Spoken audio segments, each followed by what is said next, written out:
This is the Mistress Carrie Situation Report for February 9th, 2023. Your daily entertainment headlines, industry info, and everything rock. Just announced, Disturbed are bringing their Take Back Your Life spring and summer tour to the Xfinity Center in Mansfield, Massachusetts on August 18th. Ginger has been announced as the opening act, with more announcements coming. Tickets go on sale this Friday at 10 a.m. through Ticketmaster.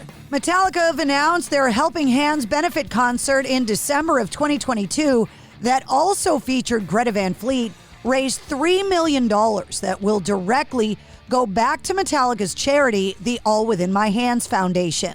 According to the foundation's website, All Within My Hands' mission is to, quote, support workforce education, the fight against hunger, disaster relief, and other critical local services. The band saying the funds raised at the Helping Hands concert and auction will have a lasting impact on All Within My Hands' ability to grow our Metallica Scholars Initiative, combat hunger, and aid in response to natural disasters. The Los Angeles event was the largest fundraiser in our history, and we profoundly appreciate the generosity of everyone involved. We could not have achieved these results otherwise. According to a DJ on the UK's Radio X, Chris Moyles is claiming that the new Foo Fighters record is getting ready to come out next month, saying Dave Grohl will be climbing behind the kit for the Foo Fighters in the studio, and one of the rumored new touring drummers is Josh Freese. According to The Hollywood Reporter, the artist who created the artwork for Megadeth's latest album, The Sick, the Dying, and the Dead,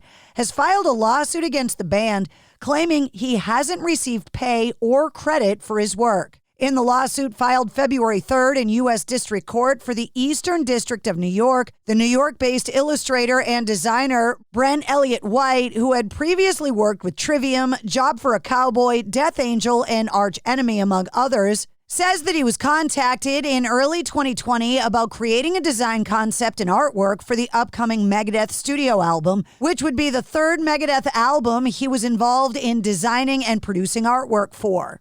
White filed the lawsuit saying that it was shocking that without a signed agreement that Megadeth released his artwork, and according to the suit, credited Megadeth frontman Dave Mustaine for the album's, quote, art concept. Alter Bridge have announced a U.S. tour alongside Sevendust.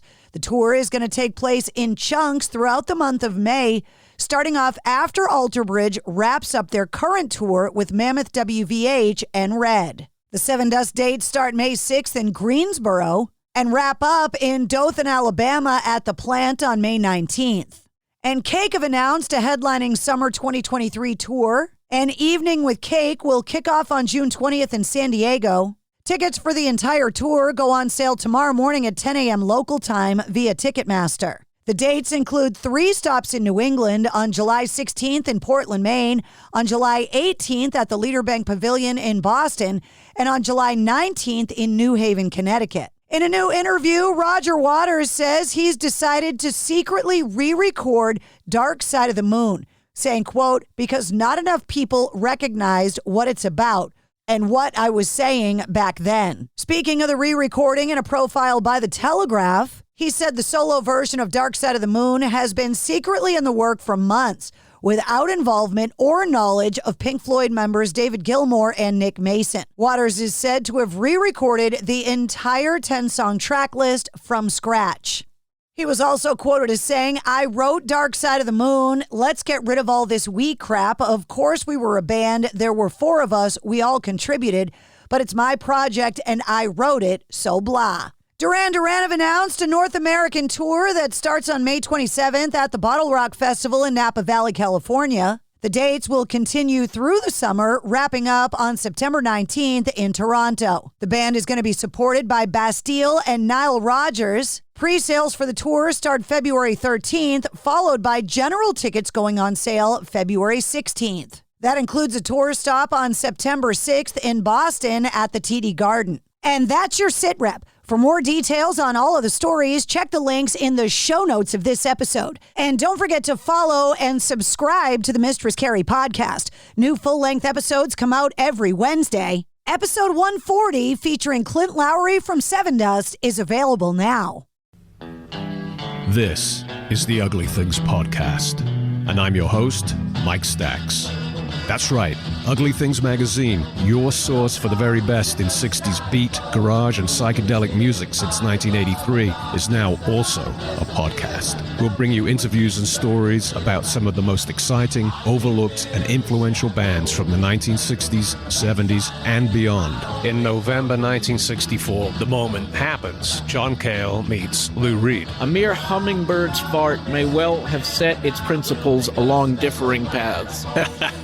Very well put. Articulate, huh? Well, that's why you're a writer, Phil. It's all about wild sounds from past dimensions when rock and roll was young, daring, dangerous, and vital. Quite often we used to be playing on stage and a fight used to break out, and really, it's just bodies and people flying about, so it's quite rough, And hear insightful discussions with renowned rock journalists. I was rejected from trying to write for the school newspaper, and in retaliation, they spelled my name Jarvie Kubernick in the yearbook. Don't go changing, Harvey. You're doing it f***ing wrong. It's just nice to get the real stories down while they're still here. Yeah, absolutely. Ugly Things, now on the Pantheon Network.